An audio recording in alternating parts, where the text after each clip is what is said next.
I knew we're going on a bear hunt, first of all, as a song. It was just like a sort of folk song. Also, I believe that it was sung round campfires here in America too, which I didn't know.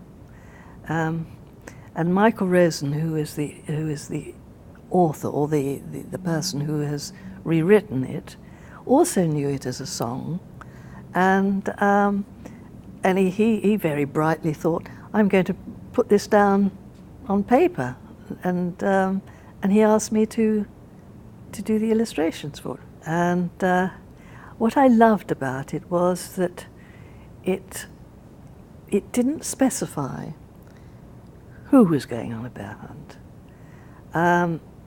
And I think the author actually, Michael Rosen, thought he wanted a line of kings and queens and people. And I thought, no, bring it right down to the, so that children feel that they could possibly do it. And my idea, first of all, was to have an older brother, two sort of younger ones, and the baby, and a dog. But in fact, I think most people think that the older brother is the father, which it doesn't matter, could easily be.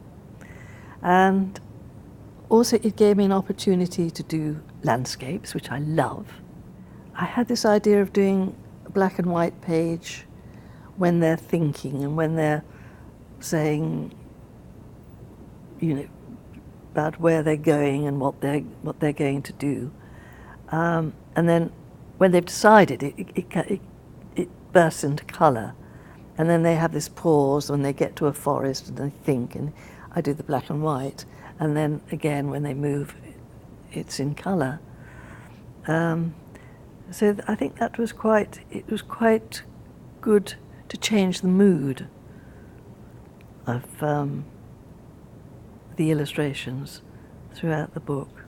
I think I try not to religiously echo the text, but try and give something a little more, or you know, giving obviously the feeling of the text, but maybe having, for instance, a dog who is reacting to everything that's going on.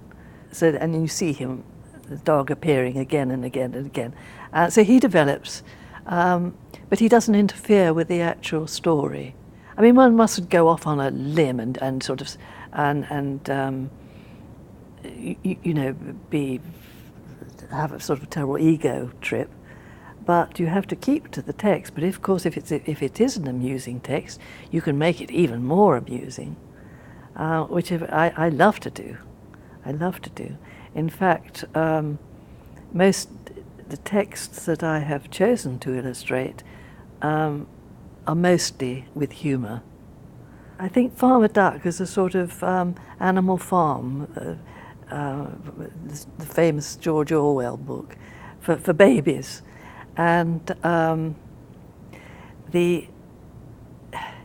thought at the beginning that it was going to be very, very difficult to get any expression into a duck's face. I mean, they've got a hard beak and little beady eyes, and they don't seem to have much expression. So that was quite a challenge to try and to get the poor old duck to have to show his emotions. And of course, there were all the other farm animals too, but they were easier than ducks, I have to say.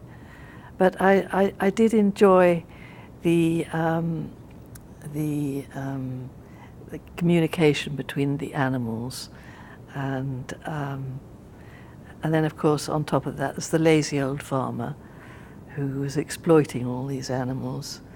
I just made as horrible as I could.